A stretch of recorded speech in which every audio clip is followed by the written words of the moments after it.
SUV modern seharga 70,0 memiliki kontrol traksi real-time, kamera, night vision, dan suspensi adaptif dengan 16 mode berkendara. Ia juga memiliki mesin turbo 4 silinder yang tidak dapat dijamin oleh pabrikan manapun melebihi 150,000 mil tanpa intervensi besar, dan arsitektur elektronik yang tidak dapat didiagnosis oleh mekanik kota kecil tanpa peralatan dealer. 15 orang yang muncul dalam video ini tidak memiliki hal-hal itu. Dan mereka telah menunjukkan selama beberapa dekade bahwa mereka tidak membutuhkannya. Ada satu tentara dalam daftar ini yang berpartisipasi dalam lebih banyak konflik bersenjata daripada kebanyakan tentara di dunia, dan saat ini masih diproduksi dengan mekanisme yang hampir sama seperti pada tahun 1984. Tetaplah di nomor 1, karena ini adalah argumen paling langsung yang menentang logika membeli SUV baru pada tahun 2026.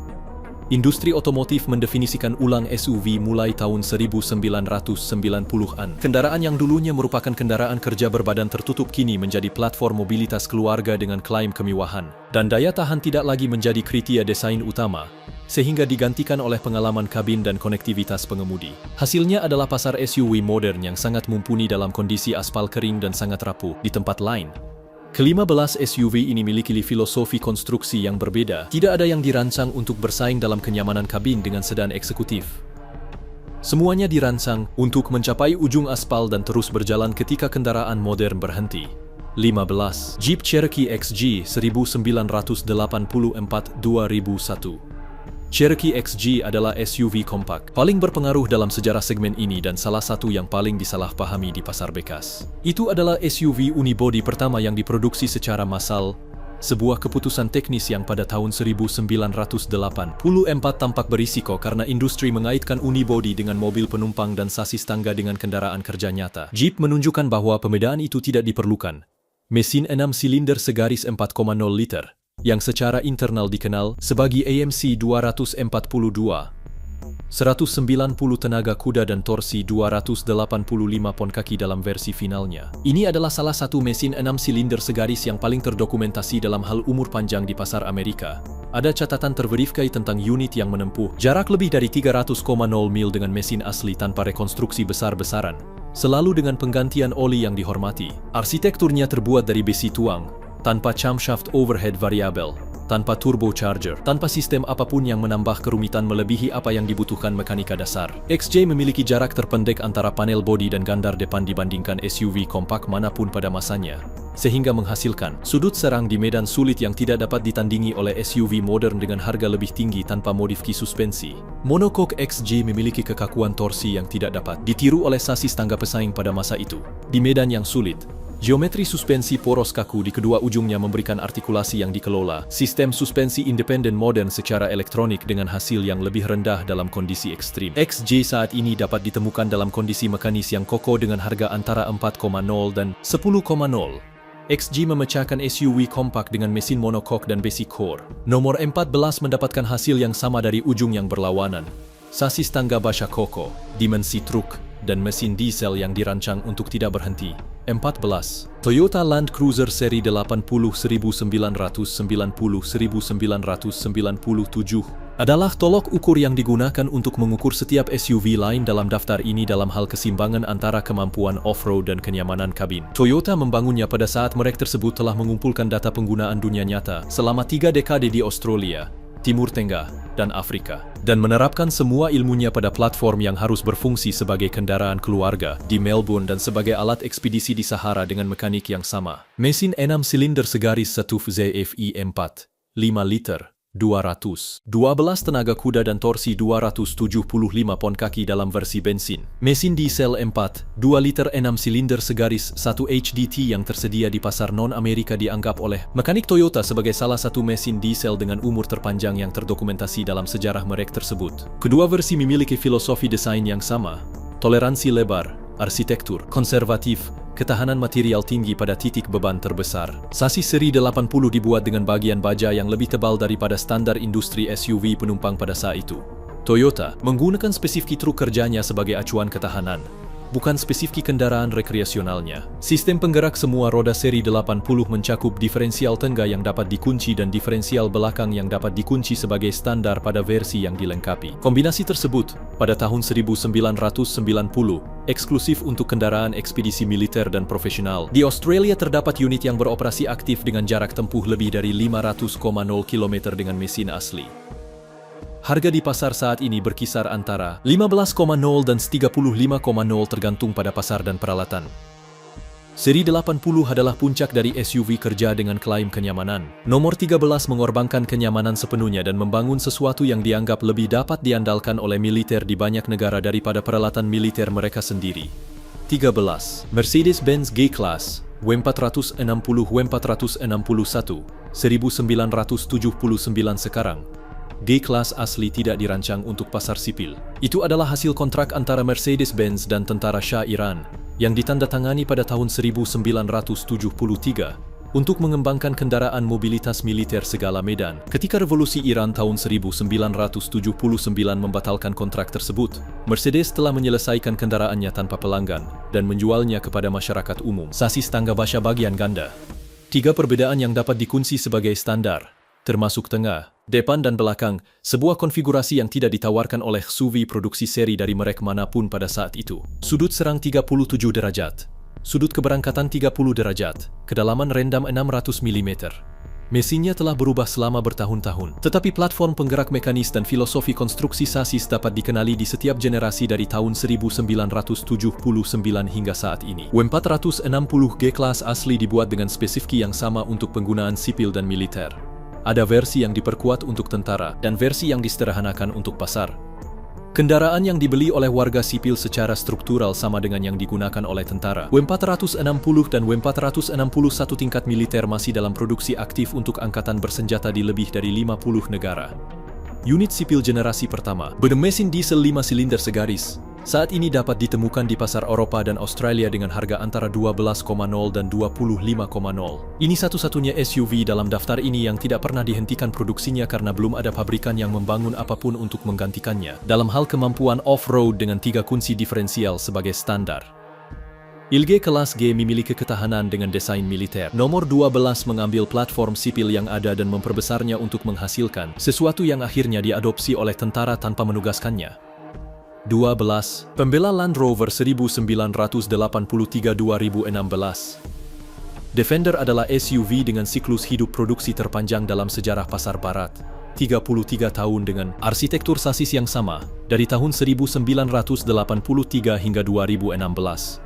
Kesinambungan tersebut bukanlah keputusan pemasaran. Hal ini merupakan konsekuensi dari Land Rover yang tidak menemukan alasan teknis yang cukup untuk mengganti platform, yang terus beroperasi dalam kondisi yang tidak dapat ditandingi oleh penggantinya dengan jaminan yang setara. Sasis tangga aluminium pada versi terbaru, baja pada versi sebelumnya. Mesin 5 silinder segaris T52. 5 liter dengan 122 tenaga kuda dan torsi 265 pon kaki pada versi 1990-an. Mesin 2,2 TDCi versi final dengan 122 tenaga kuda dan torsi 360 pon kaki. Suspensi gandar keras di kedua ujungnya sepanjang produksi menjadi pilihan Land Rover yang dipertahankan karena artikulasi gandar keras di medan ekstrim tidak memiliki fungsi setara dalam suspensi independen. Angkatan Darat Inggris mengoperasikan Defender sebagai kendaraan patroli dan pengangkut personel selama beberapa dekade. Ketika Land Rover menghentikan model tersebut pada tahun 2016, pihak militer mengeluarkan komunikasi formal yang menyatakan keprihatinan tentang ketersediaan pengganti dengan kemampuan setara. Defender memiliki pasar suku cadang purna jual yang paling berkembang dibandingkan SUV yang sudah tidak diproduksi lagi. Perusahaan khusus memproduksi komponen baru untuk semua generasi. Artinya suatu unit dalam kondisi perbaikan apapun dapat dibangun kembali sepenuhnya dengan suku cadang yang tersedia di pasar saat ini.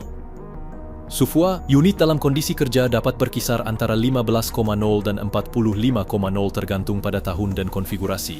Versi kabin kru dan pickup memiliki harga kolektor yang jauh melebihi kisaran tersebut. Defender bertahan selama 33 tahun tanpa perubahan arsitektur karena tidak ada yang menemukan cara memperbaikinya. Nomor 11 bahkan tidak mencoba memperbaiki apapun. Ia mengambil platform yang sudah ada, menghapus semua yang tidak diperlukan, dan hasilnya adalah SUV paling sederhana di seluruh daftar ini. 11. Penjelajah darat Toyota FJ40 1960-1980 adalah SUV yang membangun reputasi global Toyota di pasar dunia nyata. Diproduksi selama 24 tahun dengan sedikit modifikasi karena pasar yang menggunakannya, terutama Australia, Timur Tengah, Amerika Latin dan Afrika Sub-Sahara, tidak meminta upgrade. Mereka meminta suku cadang dan jaminan bahwa kendaraan baru yang mereka beli sama dengan kendaraan yang sudah mereka ketahui cara memperbaikinya. Mesin F-inline 639 liter di versi awal, mesin Dwarf 4, 2 liter di versi selanjutnya. Antara 125 dan 135 tenaga kuda tergantung tahunnya. Argumennya bukan soal tenaga, melainkan bahwa mesin dihidupkan pada suhu 40 derajat di bawah 0 di Kanada Utara dan pada 50 derajat di atas 0 di Gurun Arab, dan bahwa mekanik manapun yang memiliki peralatan dasar dapat melakukan intervensi tanpa pelatihan khusus. Di Australia, di mana FJ40 memiliki kepadatan penggunaan tertinggi, terdapat catatan unit yang terdokumentasi menempuh jarak lebih dari 600,0 km dengan mesin Dwarf asli, tidak dengan mesin yang dibangun kembali dengan mesin asli pabrik. FJ40 menghentikan produksinya pada tahun 1984 di sebagian besar pasar, tetapi di Venezuela produksinya berlanjut hingga tahun 1987 di bawah lisensi lokal. Pasar kolektor telah mendorong harga unit yang terpelihara dengan baik ke kisaran 25,0 hingga 60,0 dengan unit yang dipulihkan mencapai 80,0. Ini adalah satu-satunya SUV dalam daftar ini yang harganya di pasar klasik secara konsisten melebihi SUV modern setara dalam spesifikasi medan.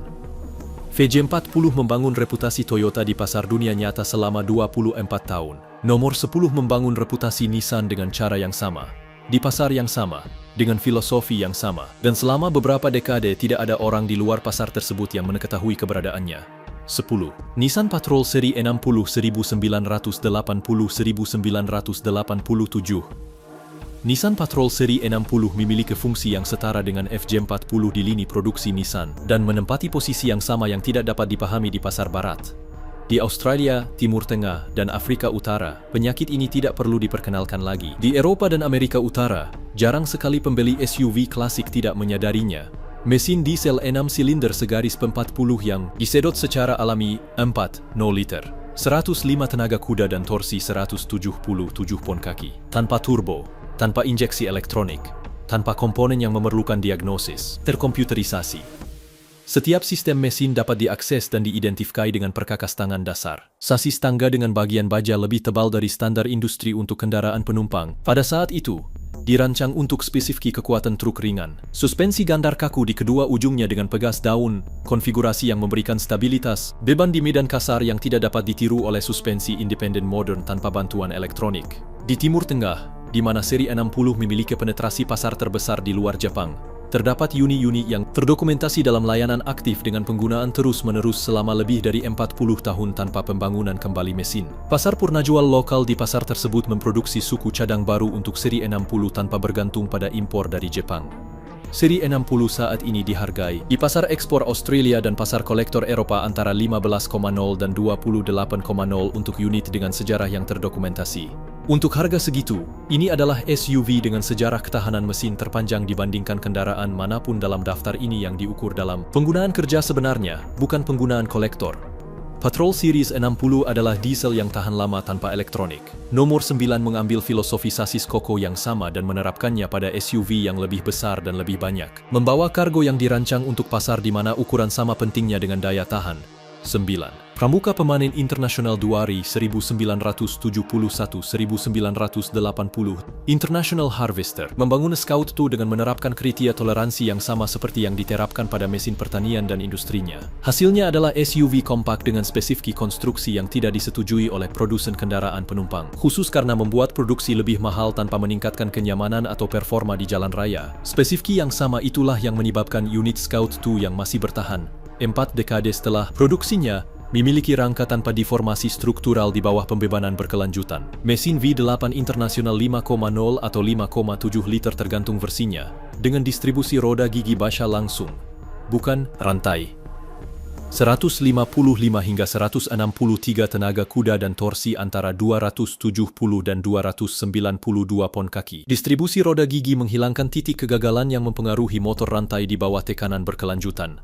roda gigi baja, dalam kondisi pelumasan normal tidak memiliki batas umur manfaat yang setara dengan rantai yang mengalami kelelahan. Atap kabin dan panel belakang terbuat dari fiberglass yang dapat dilepas, mengubah Scout 2 menjadi kendaraan yang sepenuhnya terbuka dalam kondisi cuaca yang baik. Pada tahun 1980, pemogokan pekerja menyebabkan International Harvester meninggalkan segmen kendaraan penumpang secara permanen.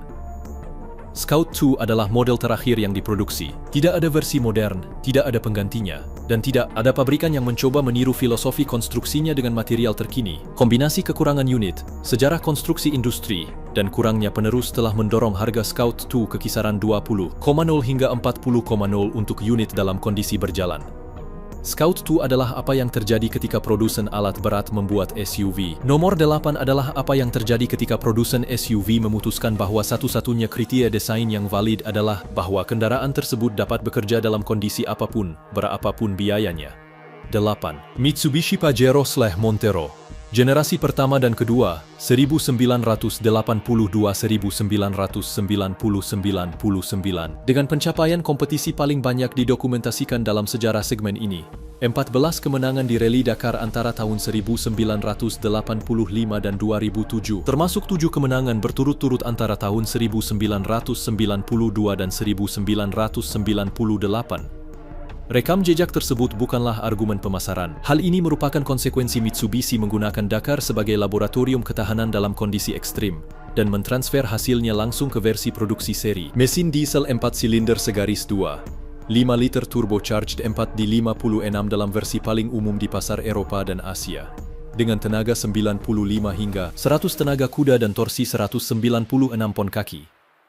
Mesin bensin 6G72 V6 3,0 liter dengan 151 tenaga kuda dalam versi Amerika. Sistem penggerak Super Select 4WD generasi kedua memungkinkan Anda beralih antara penggerak roda belakang, 4 sempat pada permukaan dengan cengkeraman tinggi dan mengurangi 4 sempat saat kendaraan bergerak, sebuah fungsi yang tidak ditawarkan oleh pesaing hingga bertahun-tahun kemudian. 456 pada Pajero generasi pertama dan kedua memiliki sejarah ketahanan yang terdokumentasi pada kendaraan taksi dan angkutan umum di Asia Tenggara yang dalam banyak kasus melebihi 500,0 km dengan mesin aslinya. Ini adalah mesin diesel 4 silinder yang paling banyak digunakan dalam pekerjaan berkelanjutan dengan permintaan tinggi di wilayah tersebut.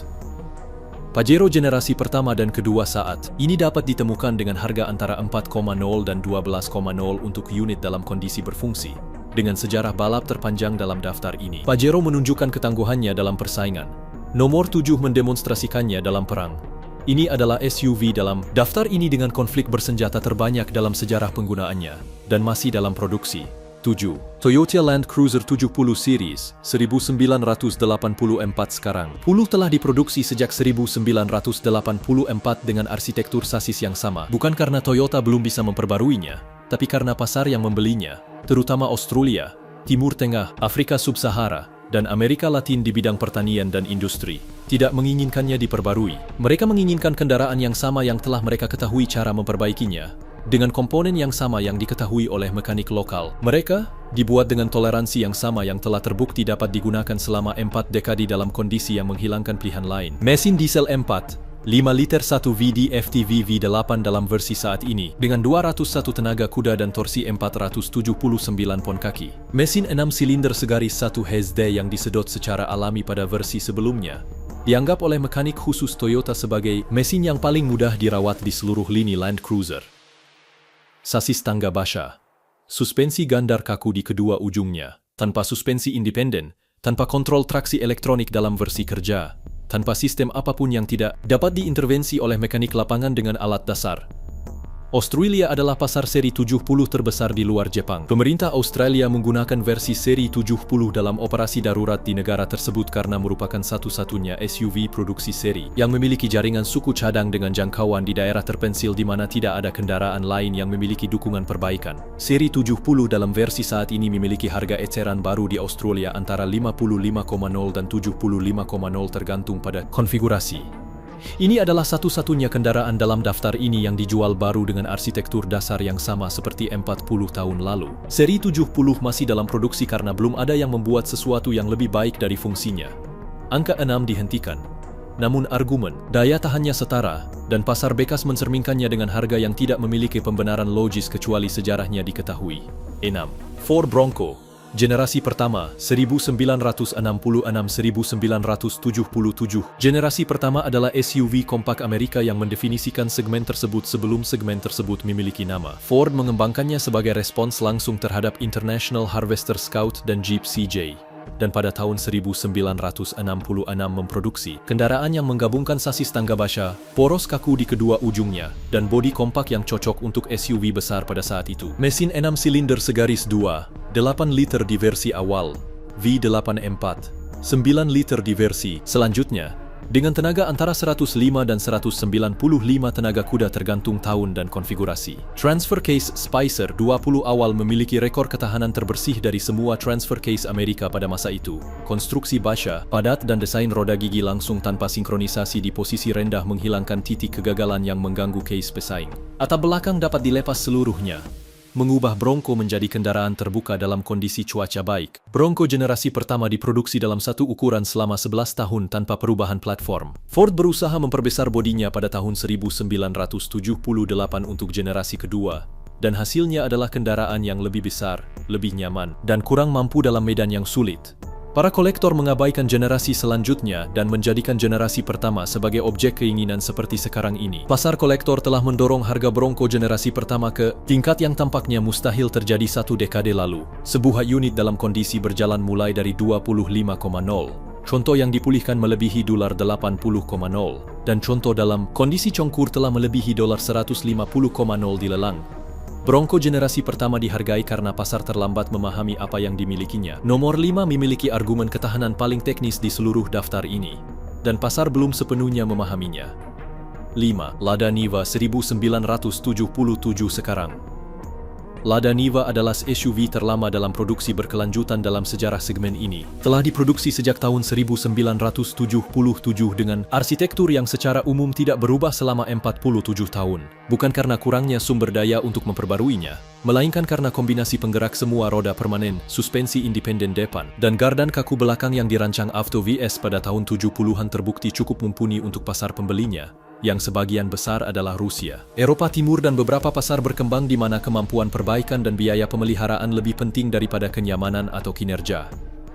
Mesin 4 silinder, segaris 1, 7 liter pada versi saat ini, dengan 80 tenaga kuda dan torsi 127 pon kaki. Ini adalah mesin dengan tenaga kuda terendah dalam daftar ini dan biaya perbaikan terendah dari semua SUV yang sedang diproduksi. Suku cadang tersedia secara universal dan dapat diperbaiki oleh mekanik manapun yang berpengalaman dalam mesin karburator konvensional. Penggerak semua roda permanen tanpa opsi untuk melepaskan poros depan menghasilkan stabilitas di atas es dan salju yang tidak dapat ditiru secara konsisten oleh SUV bertenaga lebih tinggi dengan traksi elektronik. Niva memiliki harga jual baru terendah di antara semua SUV all-wheel drive yang diproduksi di dunia, kurang dari 10,0 di pasar tempat ia dijual. Tidak ada SUV baru dari merek lain yang dapat menawarkan penggerak semua roda permanen dengan harga tersebut, karena tidak ada pabrikan lain yang dapat memproduksi dengan biaya struktural yang sama. Versi yang diekspor ke pasar Eropa dengan merek Chevrolet Niva antara tahun 2002 dan 2019 memiliki pasar bekas yang stabil antara 3,0 dan 7,0.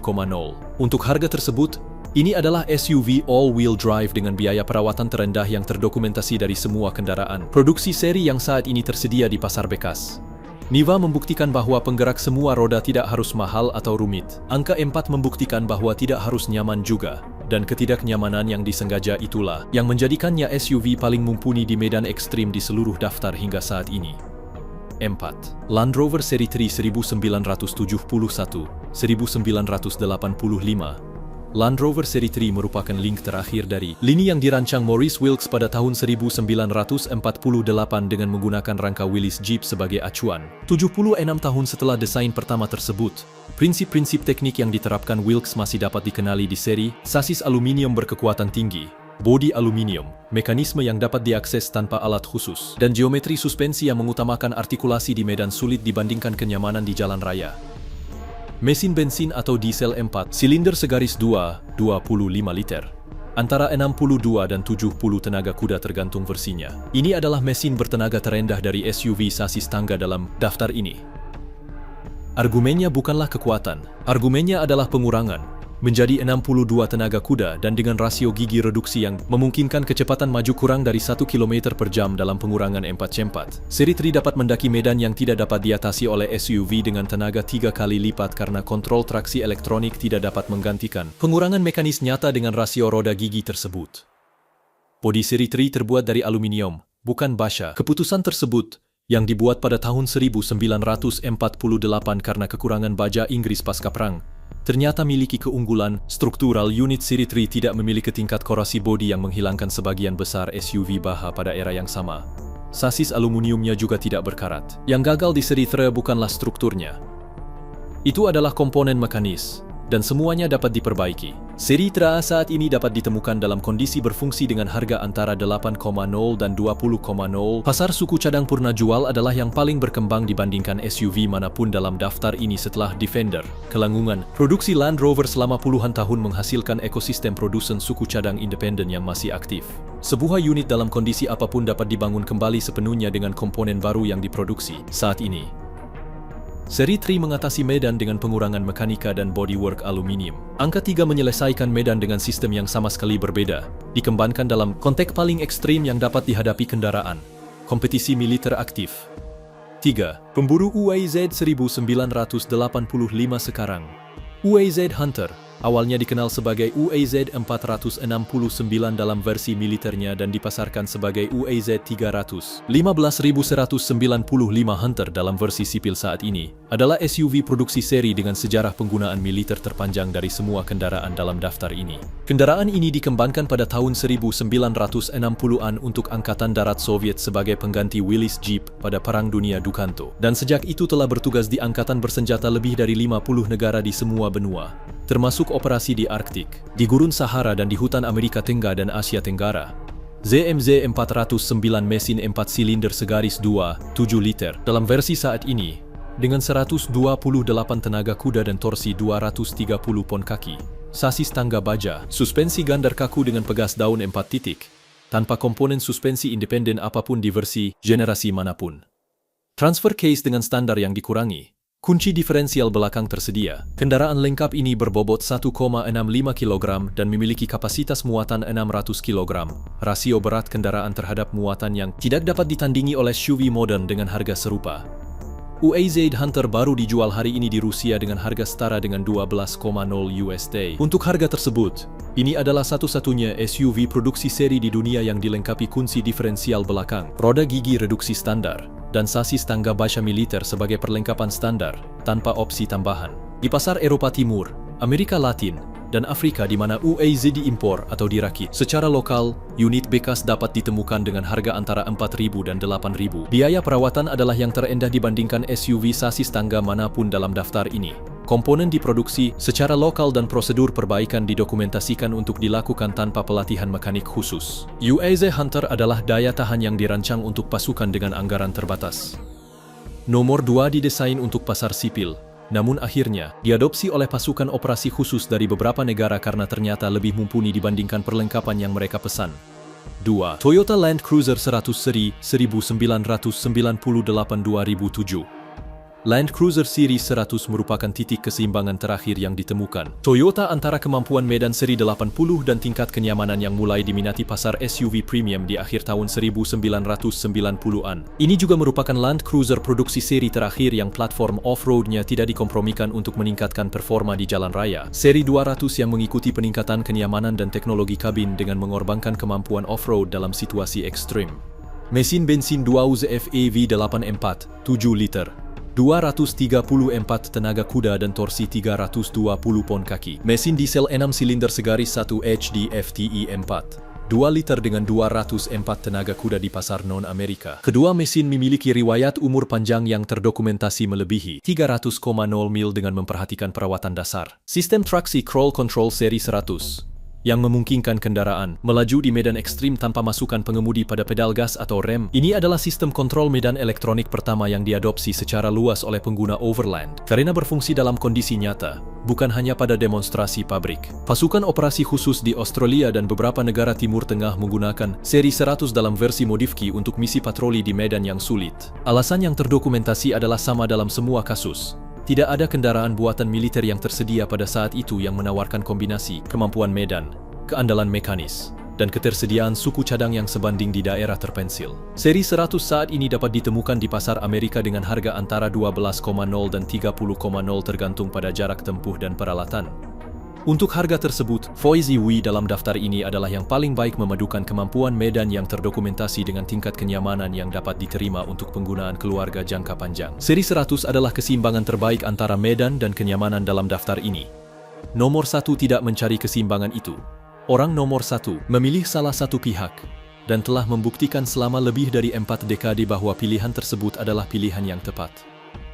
1. Mercedes-Benz G-Class W463 1990 sekarang. 63 merupakan kendaraan militer versi sipil yang menempati posisi ke-13 dalam daftar ini, berevolusi dengan tingkat kenyamanan dan perlengkapan yang semakin tinggi tanpa memodifikasi arsitektur sasis dasar yang menjadikannya seperti sekarang ini.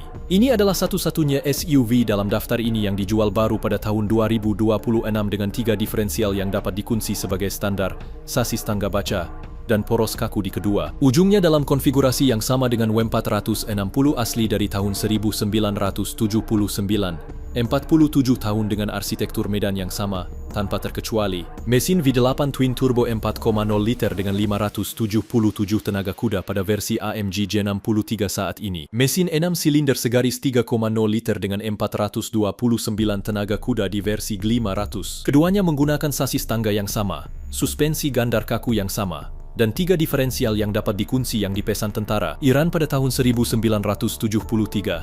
Teknologi kabin telah berubah secara radikal.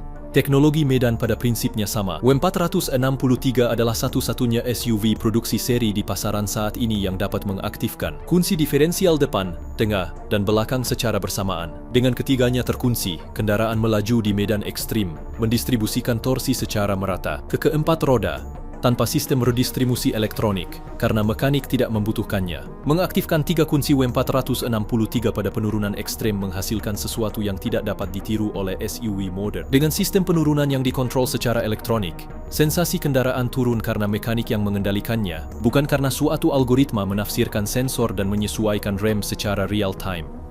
Pengemudi merasakan setiap keputusan kendaraan karena ada diferensial, mekanis yang terkunci di setiap titik kontak, dan itu tidak dapat diterjemahkan ke dalam sistem elektronik apapun dengan harga berapapun. W463 dijual baru di pasar Amerika mulai dari 140,0 pada versi G500 hingga lebih dari 175,0 pada versi AMG G63.